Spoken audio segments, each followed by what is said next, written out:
Nomine Patris, Filii, Spiritui Sancto. Amen. Pater noster, qui es in celis, sanctificetur nomen tuum. Adveniat regnum tuum, fiat voluntas tua, sicut in cielo ed in terra. Panem nostrum quotidianum da nobis hodie, dimitte nobis debita nostra, sicut et nos dimittimus debitoribus nostris. Et ne nos inducas in tentationem, sed libera nos a malo. Ave Maria, gratia plena, Dominus tecum, benedicta tui mulieribus, et benedictus fructus ventris tui, Iesus. Sancta Maria Mater Dei, ora pro nobis peccatoribus, nunc et in hora mortis nostre. Amen. Gloria Patri et Filio et Spiritui Sancto, sicut erat in principio, nunc et semper et in saecula saeculorum. Amen. Sancte Micael Arcangelo, defende nos in proelio, contra nequitiam et insidias diaboli est oppressidium. Impere dili Deus supplices deprecamur, tuque princeps militias celestis, Satana maliosque spiritus malignos, cuia perditionem animarum pervagantur in mundo, divina virtude in inferno detrude. Amén. In nomine Patri et Filio et Spiritui Sancto. Amén. Bien. El motivo de que iniciamos 8:15 es porque tenía una misión importante en la tarde y creí no poder llegar a tiempo. Entonces me di unos 15 minutos más por si acaso. Gracias a Dios todo bien. Les cuento que tuve la gracia de estar en el interior del convento de la Santísima Virgen María del Buen Suceso. Unas familias, amigas que vinieron de Australia y de Canadá, me pidieron que querían visitarle a la Madre de Dios. Así que fuimos, por la gracia de Dios, y estuvimos rezando a los pies de ella. Y he colocado este programa y todo lo que hacemos a ustedes que nos miran, a los que nos apoyan, nuestros benefactores. Todos están bajo los pies de la Santísima Virgen María, en la advocación de María del Buen Suceso. Así que con ella vamos a iniciar esta noche. El programa realmente es de mucho interés. Ya lo dirán ustedes si es interesante o no, pero para mí creo que es de mucho interés. Es sobre el remanente, unos avisos que debemos saber acerca de este remanente fiel que deberá rechazar la marca de la bestia.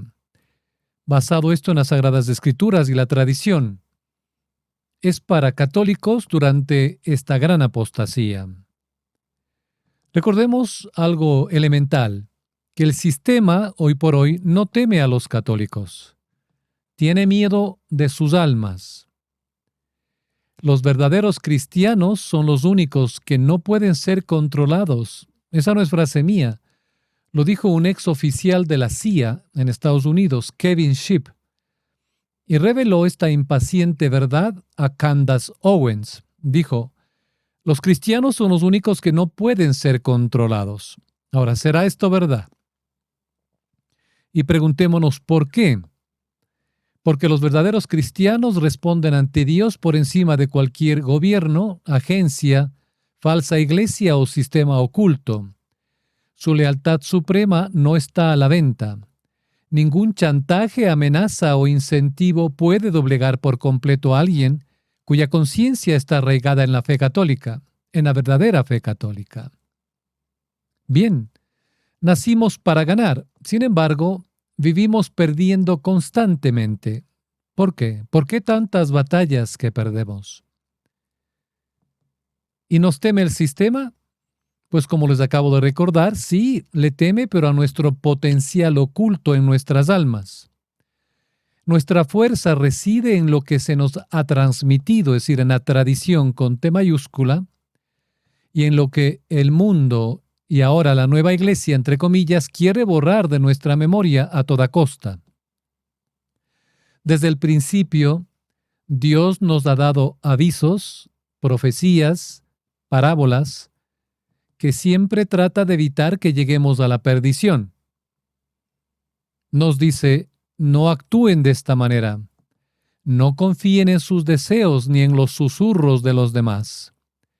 Sin embargo, siempre estamos escuchando al mundo y volamos como polillas hacia la luz que nos atrae solo para morir con unos pequeños insectos.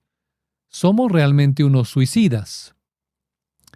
De allí que considero importante recordemos o aprendamos la trascendental, o mejor dicho, los trascendentales avisos que Jesús nos da, ¿en dónde? En las Sagradas Escrituras y en la tradición.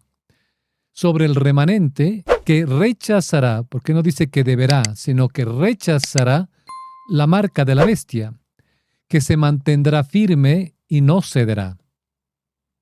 Bien, Jesús no prometió a sus seguidores comodidad, prosperidad, ni siquiera nos prometió supervivencia. En cambio, nos dio varias características específicas y unas características especiales a quienes deben rechazar la marca de la bestia. Debemos además tener presente que este sagrado vaticinio significa también una exhortación a estar firmes en la fe y gozosos en la esperanza, aspirando a los misterios de la felicidad prometida para las bodas del Cordero. Sobre ellos, sobre estos misterios, nos dice San Jerónimo: el Apocalipsis de San Juan contiene tantos misterios como palabras.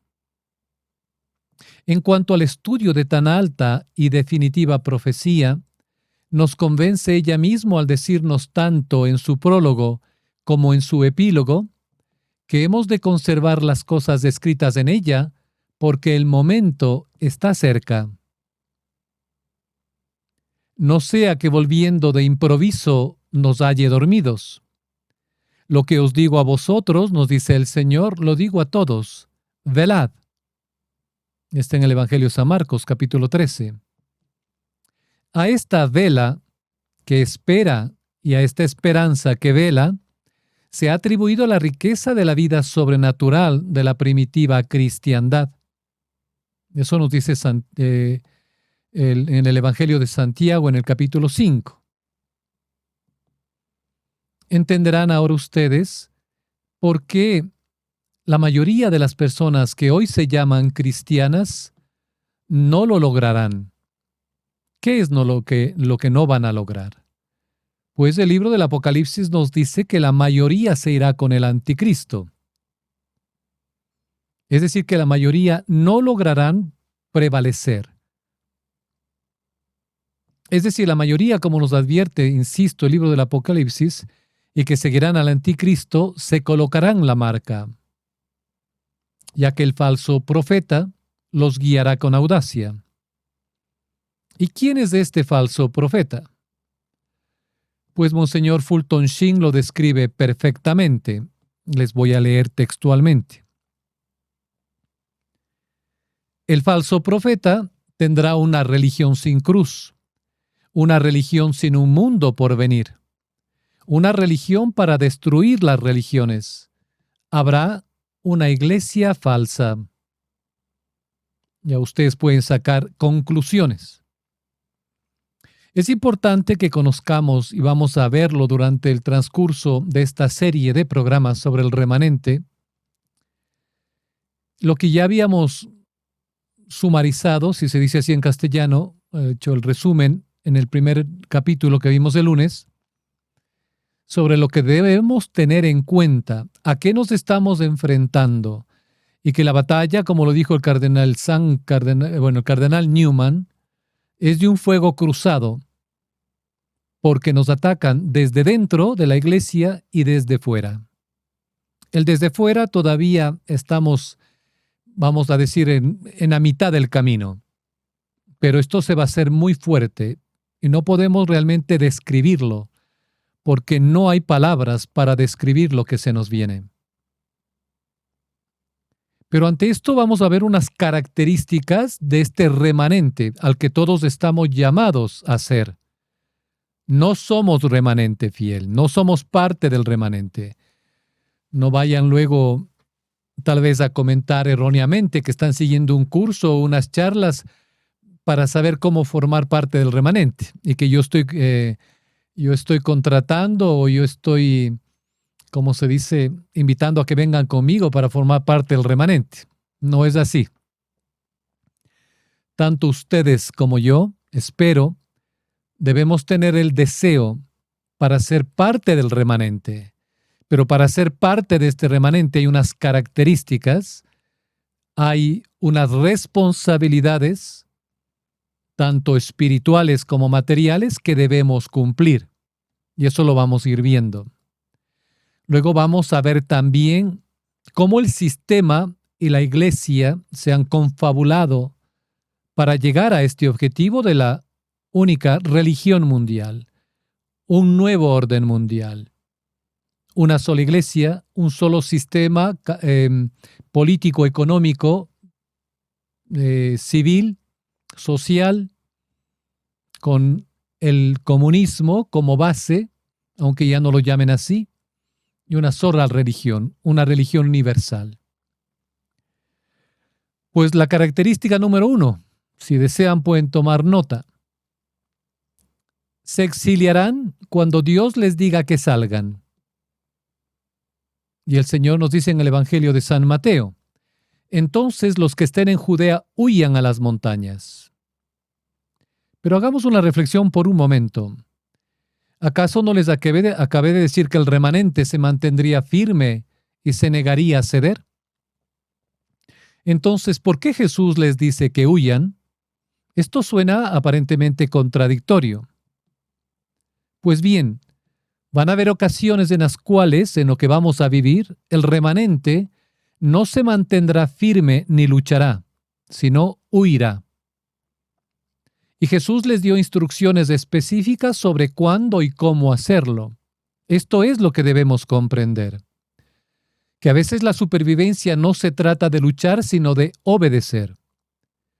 El remanente tendrá algo que la mayoría de los cristianos de hoy han perdido, y es la capacidad de escuchar la voz de Dios por encima del ruido de la multitud.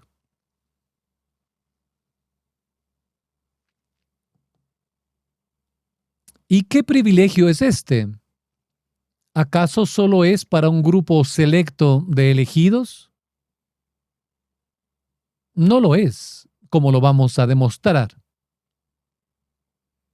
Ya los padres de la Iglesia nos enseñan que nuestro Señor tuvo una preferencia evidente de expresarse a través de parábolas.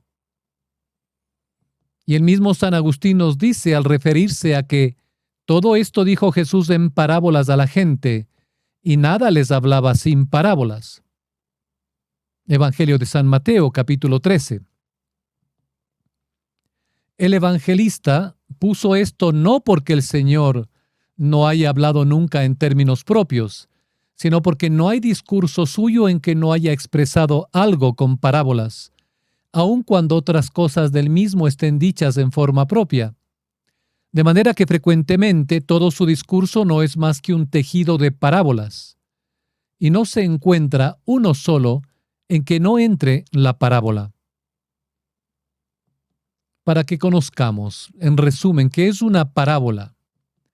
Según un doctor de la Iglesia, Orígenes, hay que distinguir entre lo que es un enigma y lo que es la parábola. Según él, la parábola es el relato de un suceso que se presenta como si hubiera realmente acaecido y que de hecho puede suceder. El enigma, en cambio, es un relato imaginario que ni aconteció ni que es posible que acontezca, pero que posee un sentido oculto. Por ejemplo, el que se encuentra en el capítulo 9 del libro de los Jueces, donde leemos que los árboles se pusieron en camino para ungir a uno como su rey. El mismo San Agustín nos dice que el método seguido por Cristo en las parábolas es que nos señala por lo general, en razón de su semejanza con realidades vividas por el oyente, que tienden a mover la inteligencia de éste, insinuándole o exigiéndole algo. Por ejemplo, aquella parábola que dice, si a la hierba del campo que hoy es y mañana se echa al horno, Dios así la viste, ¿no hará mucho más con vosotros, hombres de poca fe? Tal es el método de Cristo. Ahora, ¿cuál es la finalidad de la parábola? ¿Qué buscaba Cristo al emplear con tanta abundancia este lenguaje analógico, simbólico, tejido de similitudes? Lo que buscaba era que sus oyentes, y a través de ellos todos nosotros, nos iniciásemos en los misterios que él había venido a revelar. Cada uno los entendería de acuerdo a su capacidad, por lo que podemos hablar de una docencia para la mayoría, pero también de una enseñanza superior que algunos padres llaman conocimiento superior, inefable, de los arcanos divinos. El cristianismo, si bien es sublime y capaz de saciar a los espíritus más exquisitos, está lejos de ser esotérico, es decir, reservado para un grupo exclusivo y selecto e inalcanzable para la generalidad. El Señor no ha escrito las parábolas solo para los que estamos desde las catacumbas. No, es para todos. La pedagogía divino-humana de Cristo quiso hacerse entender hasta de los más sencillos, enseñar lo desconocido a través de lo vulgarmente conocido.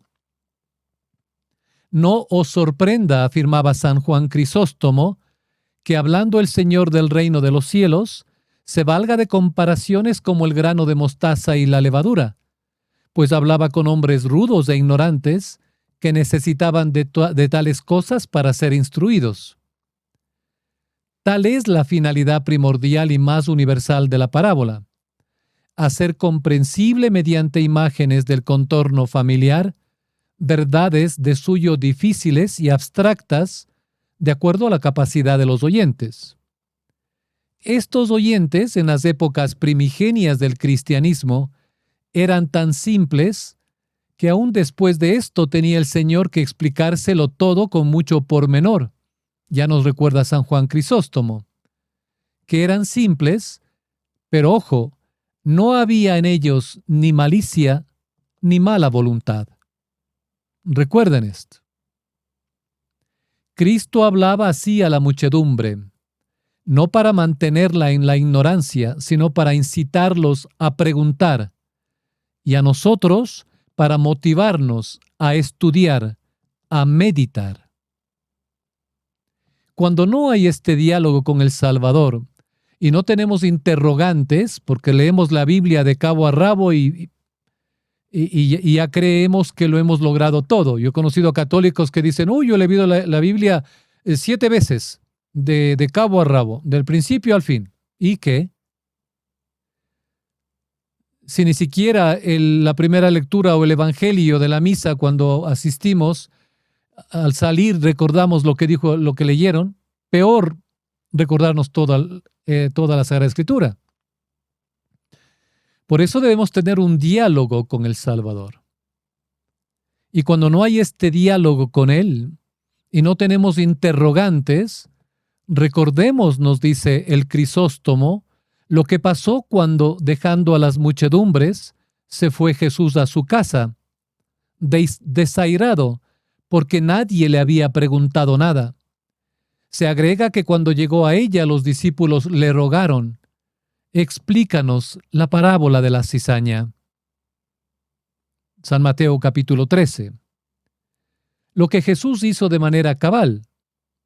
Eso era precisamente lo que Cristo esperaba. Negarse al diálogo con Él era y es cerrarse al sentido de las parábolas. Y esto es lo que va a suceder a gran escala en un mundo apóstata, modernista, incrédulo, nihilista, nuevo mundista, que no van a entender el significado de las parábolas, de las señales, de los símbolos, de las profecías en este momento actual. Volviendo al tema de obediencia y de la huida, tendremos que hacer como los israelitas cuando salieron de Egipto. A lo largo de la historia, el pueblo de Dios ha tenido que abandonar todo lo familiar y cómodo para sobrevivir a lo que se avecinaba.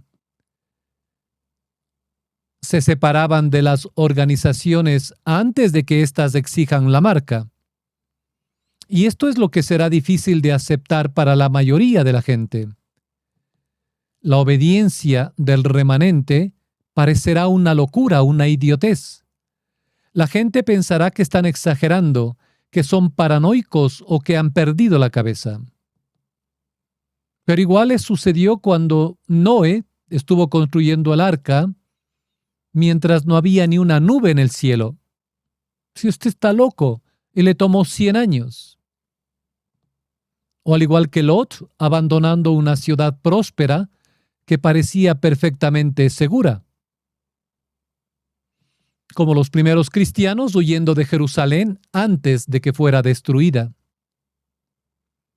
Pero al remanente no le va a importar cómo se vea. Obedecerán rápidamente, actuarán con fe y confiarán en el tiempo de Dios, incluso cuando no tenga sentido para nadie más. Cuando los familiares, los amigos, los vecinos, los sacerdotes les digan que es una locura, que no hay tal, que estamos bien, que la iglesia ya ha pasado por esto y que todo va a ir bien. ¿No ven? Ahora ya las cosas están bien en Venezuela, ¿no? Ya hay una comisión que se fue a hacer ya los negocios, etcétera, etcétera. Todo va bien. Sí, tenemos mucho por vivir todavía. Ahora, aquí es donde esto se pone realmente intenso. La característica que le da al remanente su valentía sobrenatural. Y cuando entiendan lo que es, se darán cuenta de por qué no pueden ser controlados por lo mismo que controla y que va a controlar con mayor ahínco a todos los demás. Y para esto vamos a la característica número 2, que es que perseverarán hasta el fin. El Señor nos dice en el Evangelio de San Mateo, pero el que persevere hasta el fin, ese será salvo. Ahora quiero que reflexionen de verdad sobre estas palabras. Perseverar hasta el fin. No basta con creer. No basta con rezar solo el Santo Rosario. Hay que perseverar hasta el fin. ¿Y qué significa esto en realidad? Significa que no se rendirán cuando sean perseguidos. No cederán cuando sean acosados, ni por familiares, amigos o el mundo. No se quebrantarán cuando pasen hambre, sean torturados o estén completamente aislados de la sociedad. Pero esto es lo que los sorprenderá del tercer rasgo. Jesús nos dice quién los perseguirá. Y no es solo quienes ustedes piensan. Ahora bien, dicho esto, necesito que conciban algo que revelará un problema enorme en el cristianismo moderno. Jesús dijo que perseverar hasta el fin es lo que nos salva. Pero miremos al cristianismo y a la iglesia de hoy. En síntesis, ¿qué se les enseña a los fieles?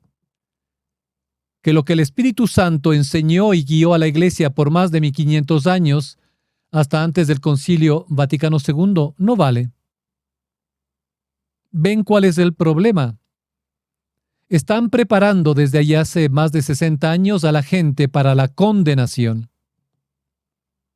Pero Jesús nos dice, la salvación requiere perseverancia a través del sufrimiento. En la iglesia de hoy ya no hay sufrimiento. Han edificado una nueva iglesia, una nueva misa, un cristianismo blando, superficial, fácilmente influenciable, que fácilmente se amolda al mundo, al demonio y a la carne, sus tres enemigos contra los que tendría que luchar. Esto es exactamente lo contrario de lo que el remanente hará para sobrevivir. Ahora permítanme rogarles que pongan los pies sobre la tierra. El remanente que Jesús describió se enfrentará a persecución física, encarcelamiento, tortura y muerte, y otras cuantas cosas más que las iremos viendo. Se enfrentarán a persecución económica, la imposibilidad de comprar o vender sin la marca. No tendrán nada, pero serán felices. ¿Les recuerda a algo esta frase? Se enfrentarán a persecución social, aislamiento total de la familia, los amigos y la sociedad, y se enfrentarán a persecución espiritual como nunca la han tenido, que son ataques directos a su propia fe.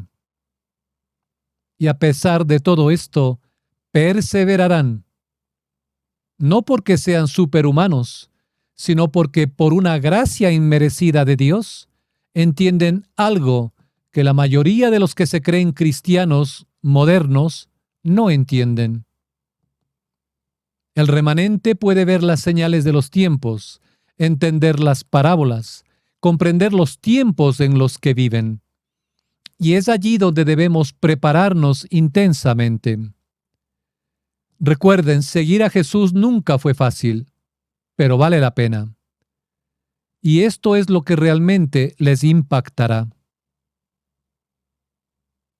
En la cuarta característica, les indicaré lo único que los primeros cristianos y el remanente aprecian más que sus propias vidas. Y cuando entiendan qué es, se darán cuenta de por qué no pueden ser controlados ellos por el miedo. Pero primero permítanme mostrarles la tercera característica que Jesús nos reveló. Y esta explica por qué el remanente no caerá en el mayor engaño de la historia de la humanidad. Característica número 3. No serán engañados por los falsos profetas. El entender las parábolas y comprender las señales de estos tiempos es una gracia que nos da Dios, ya que nos quiere elevar a alturas vertiginosas al mundo de los misterios arcanos y eternos de la divinidad para nuestra salvación y la de los nuestros.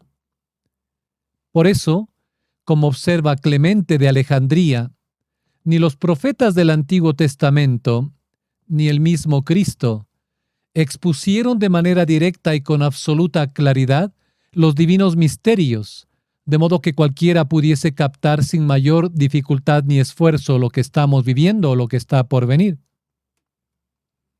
Concluye el doctor de Alejandría que sólo las almas elevadas, sólo las almas sublimes, son capaces de penetrar en la hondura de esta inmensa y grandiosa parábola que es la Escritura en su totalidad, Antiguo y Nuevo Testamento, en cuyo gozne se encuentran la concordia y sinfonía de la ley y de los profetas, con el testamento entregado a raíz de la venida del Señor y que nos protegerá de los falsos profetas. Sagradas Escrituras y tradición. Ya el Señor nos dice a través de San Mateo, tengan cuidado de que nadie los engañe, porque surgirán falsos cristos y falsos profetas, y harán cosas estupendas y prodigios hasta el punto de desviar, si fuera posible, aún a los elegidos. ¿Comprendemos bien esta parte? Nos dice si fuera posible, engañarían incluso a los escogidos. Pero el libro de la sabiduría, en la sabiduría número 19, nos dice que los elegidos se librarán del engaño porque al justo se le dará por defensa un juicio seguro. Que también ya nos recuerda esto San Pablo en la segunda carta a los Tesalonicenses, en el capítulo 2. Esto significa que el engaño será tan convincente, tan poderoso, que engañaría incluso al pueblo elegido de Dios, si eso fuera posible. Pero aquí está la clave. Si fuera posible. Jesús nos está diciendo que va a haber un grupo que no puede ser engañado. ¿Y por qué? ¿Qué los hace diferentes? ¿Quiénes son estos remanentes? Ellos confían total y plenamente en Dios. Tienen a María Santísima como su medianera y corredentora, saben su catecismo tradicional, ponen a prueba los espíritus, conocen las Sagradas Escrituras tan profundamente que las falsificaciones no pueden engañarlos. priorizan la verdad por encima de las amistades, de los familiares o amigos o instituciones, incluso cuando esa verdad los convierte en proscritos y marginados. Pero permítanme mostrarles lo peligrosa que será esta decepción. No estamos hablando de enseñanzas obviamente falsas. Estamos hablando de engaño sobrenatural, falsos cristos, que realizan milagros reales, falsos profetas con verdadero poder sobrenatural detrás de ellos. Y esto es lo aterrador. El engaño ya está aquí, pero muy pocos se han dado cuenta. Miren, no es jactancia ni, como se dice en España, bueno, no recuerdo ahora, pero hace más, sí, 23 años, en los países que yo tuve la gracia de estar y con varias comunidades, incluso de sacerdotes, religiosas, laicos, en iglesias, en casas, en varios lugares, yo les advertía de lo que estaba por venir. Pero para mí igual estaba muy lejano. Pero las cosas que estamos viviendo, mucha gente ya lo sabía. Por ejemplo, en el 2009, 10 años antes de lo que pasó con la pandemia, nosotros ya alertamos de lo que estaba por venir. Pero claro, muy pocos nos creyeron. Al igual que lo que anunciamos con todo lo que están viviendo a nivel de ideología. Había sacerdotes y personas que se reían, que estábamos locos.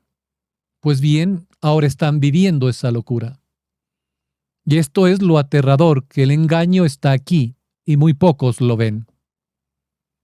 Ahora mismo en la iglesia y el mundo la gente sigue a líderes tanto espirituales como expertos y profetas que les prometen todo lo que Jesús nunca prometió.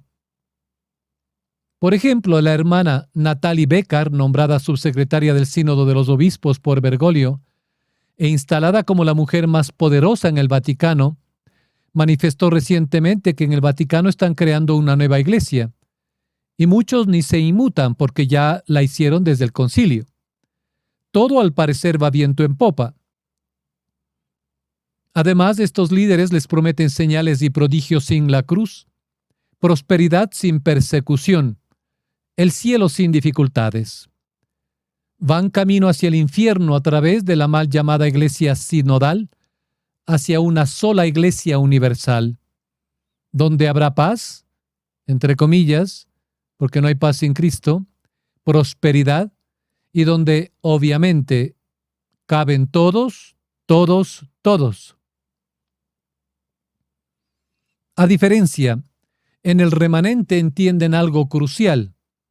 Si contradice lo que Jesús, la tradición y su iglesia verdadera enseñó sobre el sufrimiento, el sacrificio y el camino estrecho, saben que no proviene de Dios, sin importar cuán sobrenatural parezca todo esto. San Jerónimo destaca la predilección que Cristo mostró por los verdaderos apóstoles al posibilitarles una especial penetración en el sentido de las parábolas. Sentido que los falsos profetas y maestros cambiaron. Además, prosigue San Jerónimo, ellos eran dignos de oír aparte los misterios. ¿Por qué?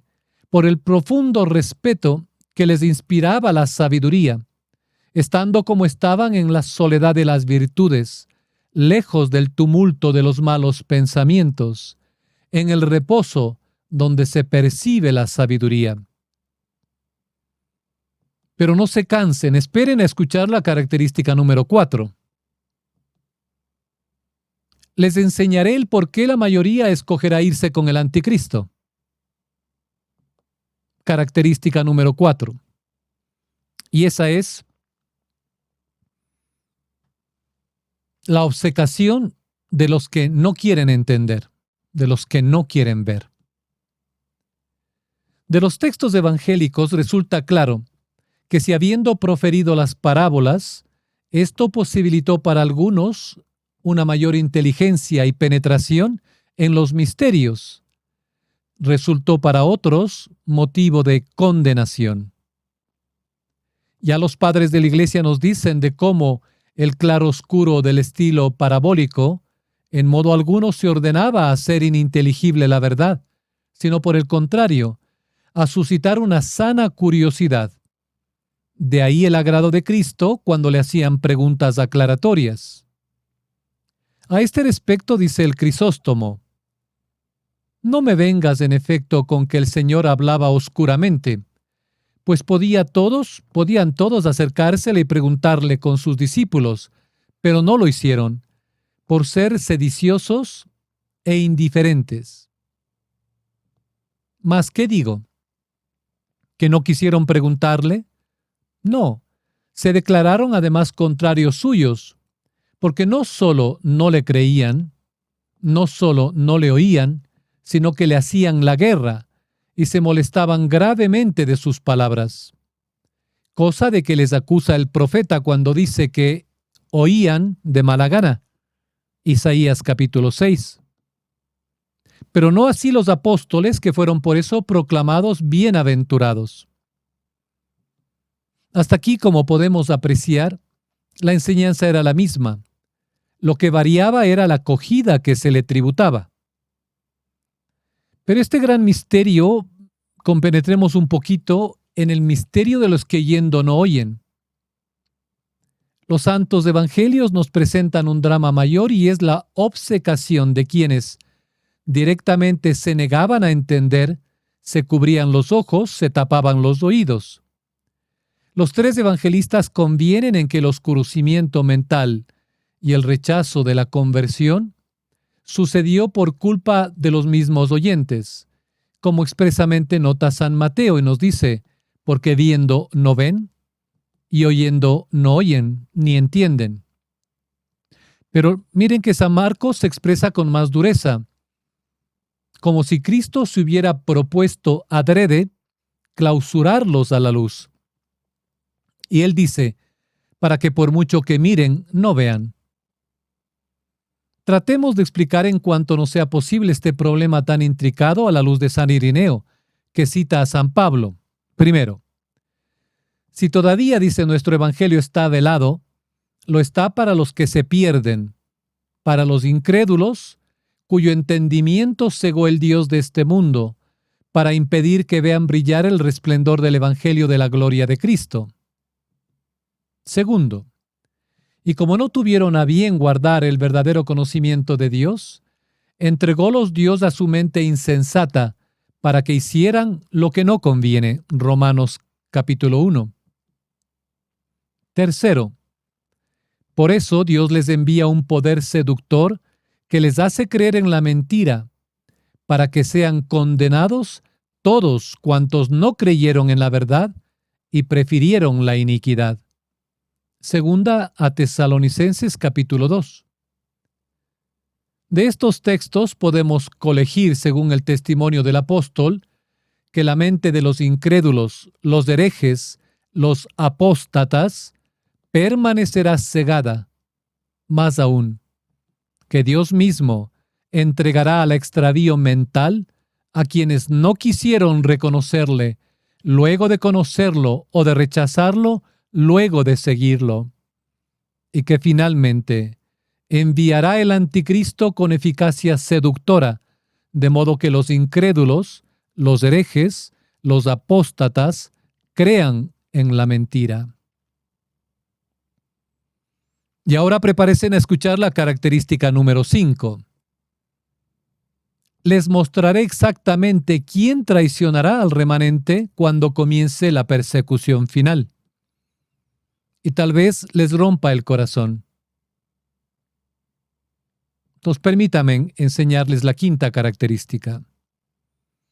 Y esta revelará por qué el mundo entero odiará al remanente. Característica número 5.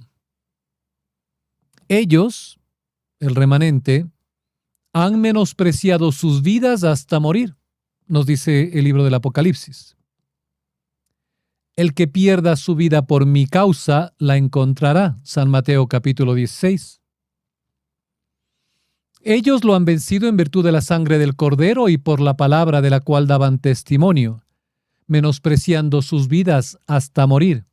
Apocalipsis 12, capítulo 12, versículo 11.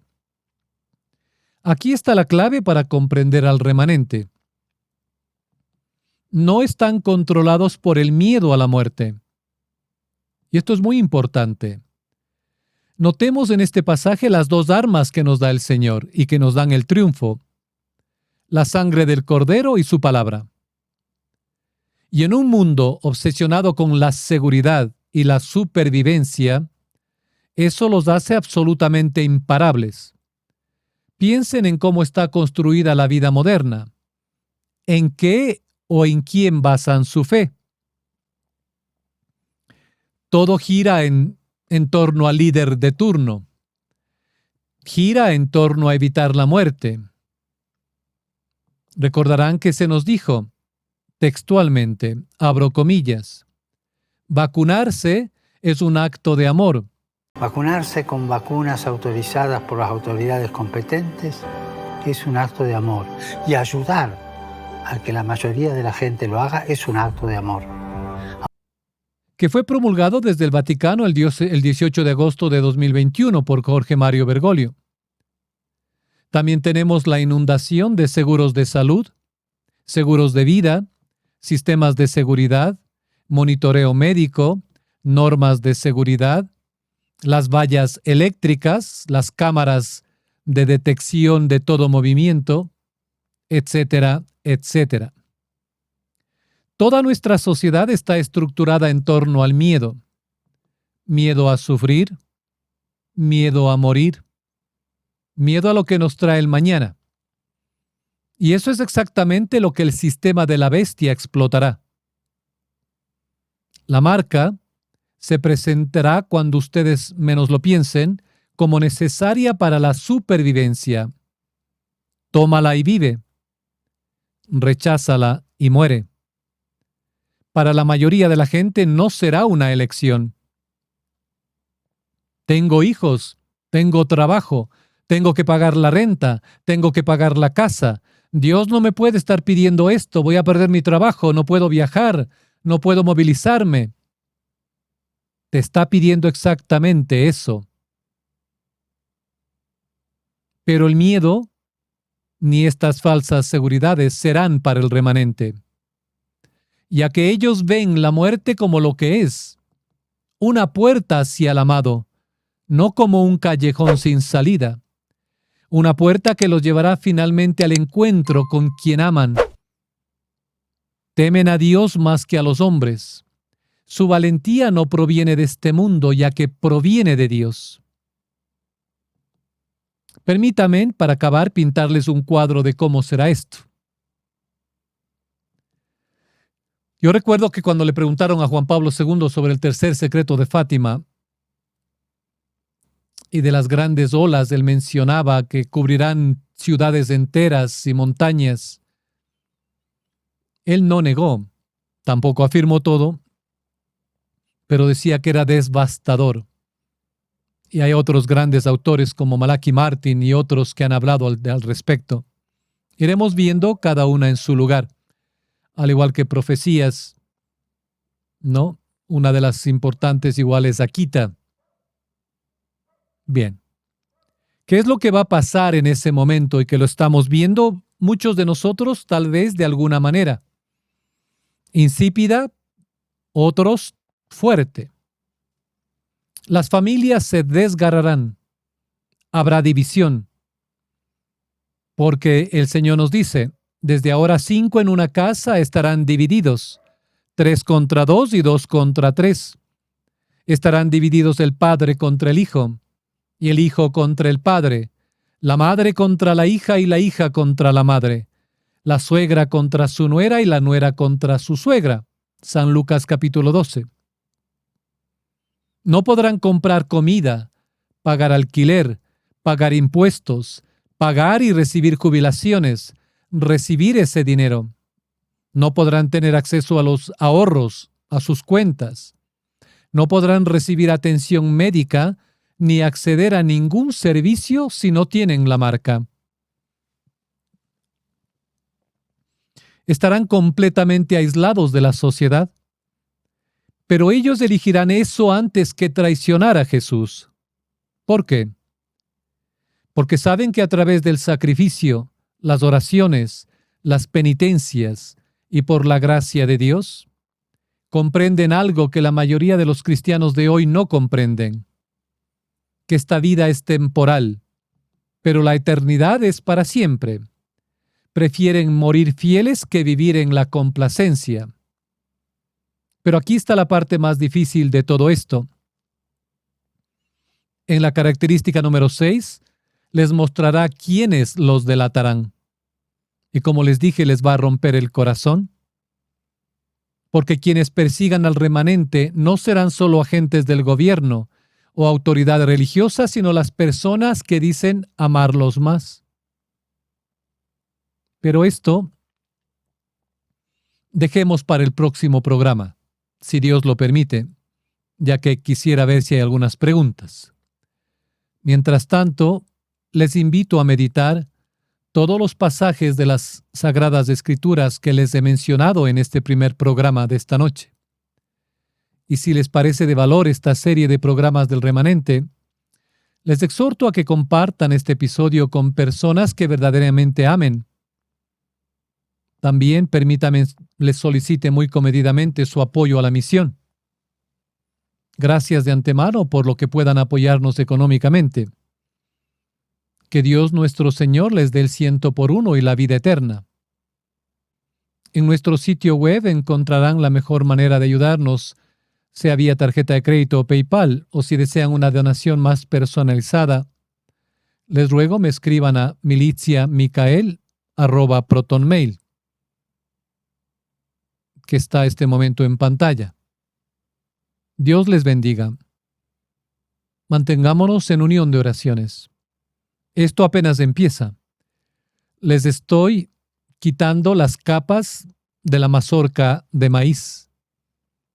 Y poco a poco vamos a llegar al centro donde están los granos y vamos a ir desgranando uno por uno hasta llegar a la mazorca.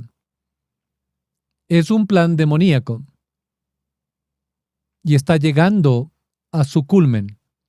Y es importante que estemos preparados. No sabemos cuándo será. Nadie puede decirlo con exactitud porque es un misterio. Sí sabemos que debemos estar preparados. El Señor nos dijo que seamos mansos, pero no mensos. El remanente sabe su fe, la vive y la va a tener que defender, con su vida si es necesario, con alegría. Para allá vamos. Así que este es el primer programa y Dios quiera que nos veamos en el segundo la próxima semana. Bien, veamos. Así es, nos comenta alguien en el chat, no hay nadie que nos explique las Escrituras. Pues con ayuda de Dios y con su gracia vamos a tratar de hacer eso exactamente. Meditar. Hay cosas que no vamos a poder saberlas, obviamente, porque son un misterio. Pero sí nos van a dar una clave en cosas importantes que debemos hacer y que es para todos, es universal. El llamado no es descubrir los arcanos divinos. Recordarán lo que le pasaba a San Agustín, que él quería saberlo todo. Y que mientras durmió en la playa, un niño le despertó y le enseñó, mejor dicho, le dijo que cabe un hoyo en la arena. Y San Agustín cavó. Y el niño le dijo, ¿tú quieres que hacer entrar toda esa extensión de agua del mar en este pequeño hoyo? Y San Agustín dijo, no, es imposible. También es imposible lo que tú pretendes, saber los misterios de Dios.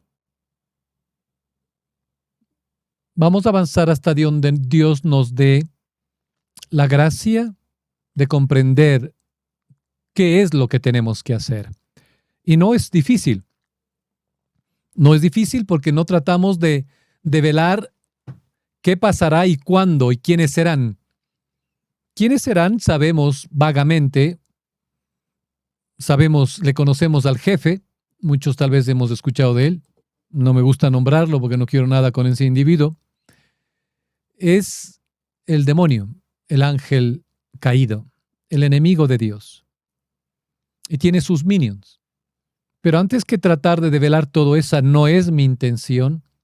Mi intención es compartir con ustedes lo que Dios nos ha dado durante estos más de 23 años de misión.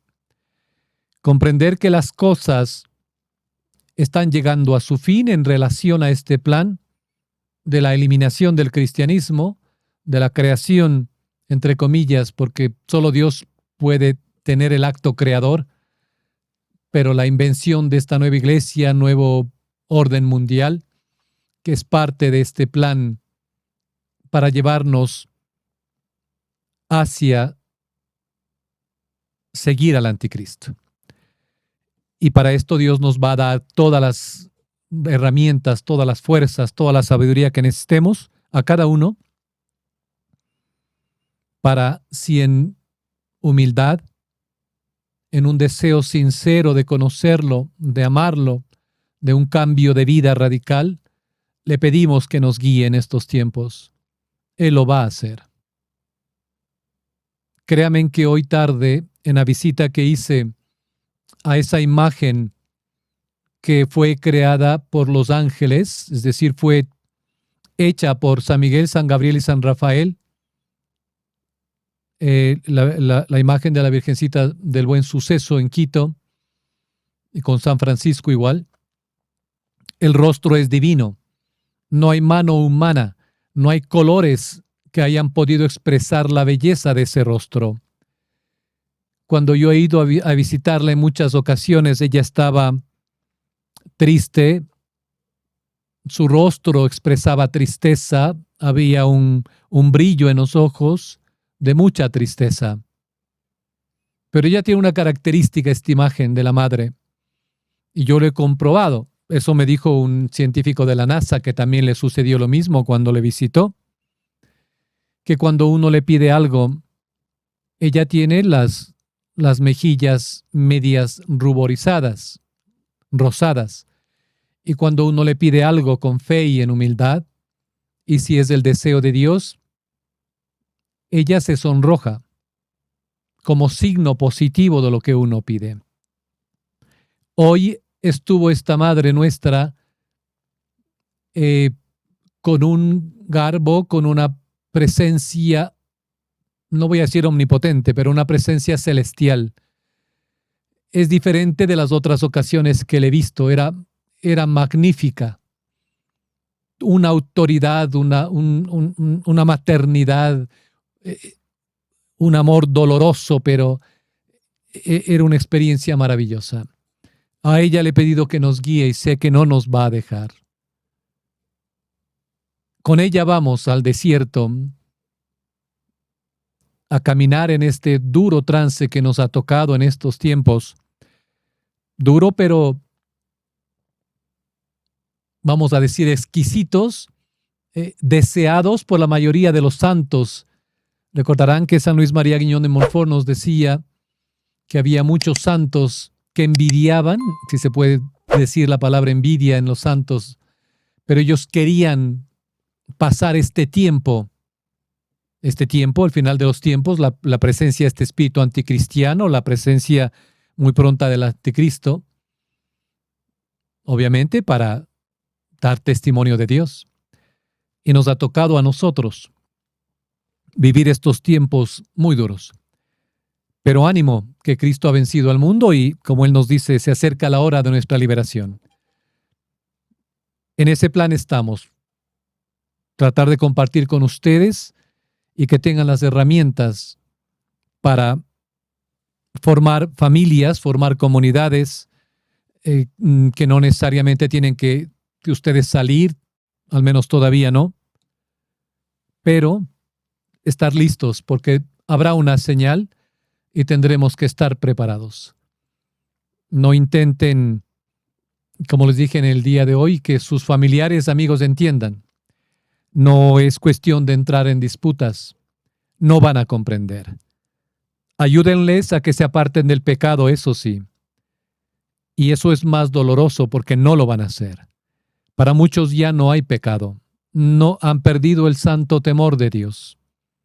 Pero insistan a tiempo y a distiempo, porque Dios nos dice que cada alma que ha puesto en nuestro medio, cada alma con la que nos encontramos, tiene una responsabilidad grave. Y si estamos viviendo en la familia con personas que están en grave pecado y no decimos nada, somos cómplices de este pecado. Y no tendremos cara de decir a Dios que no sabíamos, o que teníamos miedo al enfrentamiento, o teníamos miedo a la separación o a la división. Eso no es de Dios. Porque no están haciendo ustedes eso cuando corrigen a alguien para que salga del pecado, por hacerle sentir mal, sino por salvar su alma, ayudarle a salvar su alma. Tengan en cuenta siempre esto, que cuando le dicen a alguien que no le conviene estar con esa mujer porque no es su esposa y que está viviendo en adulterio, le van a cortar la cabeza como le cortaron a San Juan Bautista, obviamente. Pero no saben el bien que tal vez harán a esa persona porque nadie más le hubiera dicho. Y Dios querrá tocar ese corazón para que salga del pecado. La humanidad está sumergida en el pecado. Oremos unos por otros y ayudemos a otros. Pero no nos enfrasquemos en conversaciones inútiles, ya que no comprenderán el tiempo que están viviendo. Igual, como dijimos en el programa, a lo que sucedió a Noé, a Lot, a Abraham. Firmes en la fe. Que el que persevere hasta el final, ese se salvará. Bien. Bien, señorita Patricia, ¿cuáles son las dos preguntas? Hay una hermana que quiere hacer dos preguntas, pero no las ha escrito. Si puede escribirlas, por favor, a ver si podemos contestarlas.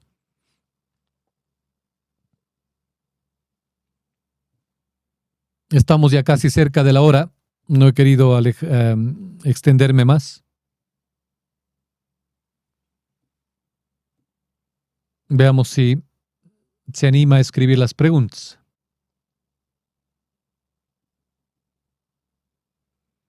No pierdan la fe, ¿no? Oremos mutuamente y recuerden lo que igual nos dijo San Luis María Griñón de Montfort. En este tiempo vamos a tener en una mano el crucifijo y en otra el Santo Rosario. Recen como que ahí se les va el mundo, como que se les va el alma. Recemos mucho. No es necesario extendernos en las cosas. Hagámoslo con todo el corazón. Y esto nos va a ayudar, ¿no? Y frecuenten las escrituras, al menos como les dije. Si quieren, vean el programa nuevamente. Yo voy a tratar de hacer un resumen de las citas bíblicas. Las colocaré, o al menos voy a enumerarlas. Las colocaré en el canal de Telegram para que ustedes puedan tener un referente de esta parte, en qué citas bíblicas nos hemos basado. Bien. Pues no creo que se animó la señorita Patricia. En todo caso, son ya las 9:14. Empezamos 8:14, 8:15, creo. Perdón. Aquí vino la pregunta. ¿Usted aconseja no guardar nada en las instituciones financieras? Miren, yo he aconsejado siempre, como conozco la economía, es preferible que ustedes tengan un pequeño remanente económico en alguna institución, pero la mayoría ténganlo en un lugar seguro. Ahora, el dinero no va a valer para nada. Muy pronto lo que tengamos de papel no va a servir, bueno, para quemar y prender una fogata, sí, pero no va a valer nada.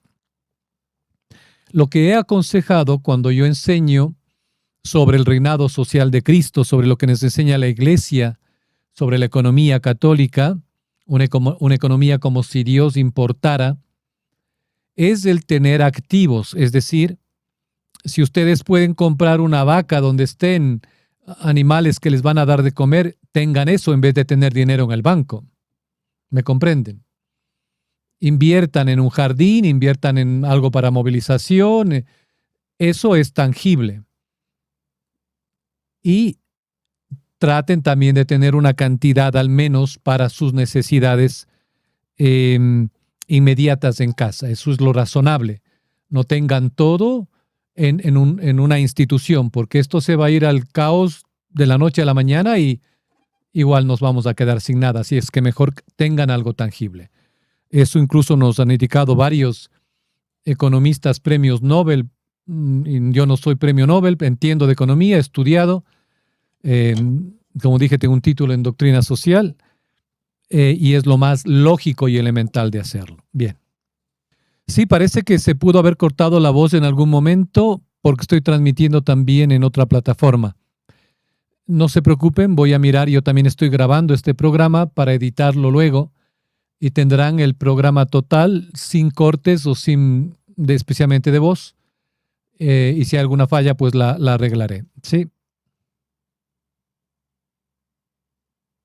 Bien, entonces eso es, hermanos. Primero, lo espiritual. Segundo, no maten a la gallina de los huevos de oro, no tengan sus ahorros en una institución totalmente. Si pueden, tengan algo, repito, y lo demás, pues traten de tener activos. Hay una forma que yo recomiendo igual a los que tienen, no solo para sus necesidades personales, sino también para ayudar. La mejor inversión que ustedes pueden hacer es invertir en el Banco del Cielo. ¿Y cómo se invierte en el Banco del Cielo? Hagan caridad. Si tienen ustedes ahí a unas monjas que se ocupan de los menesterosos, de los más pobres, hagan caridad. Ahí depositen su dinero. ¿Tienen alguna institución religiosa que apoyar? Depositen su dinero ahí. Dios les va a dar el 100%. Hagan caridad. Esa es la mejor inversión que ustedes pueden hacer en esta vida y en la otra. Y además, si pueden, hay muchas personas, particularmente en Canadá y Estados Unidos, que no tienen hijos y tienen propiedades. A ellas les aconsejo y les he aconsejado, dejen igual, si tienen casas, lo que tengan, dejen desde ahora ya a obras de caridad. Obviamente tienen que asegurarse que les permitan vivir o usufructar lo que tienen ustedes hasta su muerte. Porque si no se puede dar el caso de que ustedes donan y les sacan de la casa. No, tampoco ese es el asunto. Pero hagan un testamento y dejen sus bienes a la caridad. Si despilfarren caritativamente. Esa es la mejor inversión que pueden hacer. ¿Ya? Ya que la caridad, nos dice el Señor, borra una multitud de pecados. Y no es lo mismo dejar las casas a los familiares o lo que uno tenga. No, a la caridad. Porque los familiares entrarán en litigios, denuncias, juicios y ustedes van a estar sufriendo más, tal vez en el purgatorio. Mejor hagan caridad, los que puedan, obviamente. Muchos de nosotros no tenemos, los que tenemos dejemos a la caridad y ya. Dios nos va a devolver el 100% en esta vida y la vida eterna. Así que, bien. Pues, hermanos, que Dios les bendiga. Espero que haya sido de ayuda a esta parte del remanente y continuaremos en los siguientes programas que van a ir más profundamente descubriendo este misterio de quién es este grupo privilegiado a los ojos de Dios. Que tengan una muy buena noche. Feliz fin de semana, un santo fin de semana. Creo que este domingo celebramos la Sagrada Familia. Feliz día de la Sagrada Familia. Y nos veríamos con ustedes, si Dios lo permite, el próximo lunes. Hasta pronto. Una muy buena noche.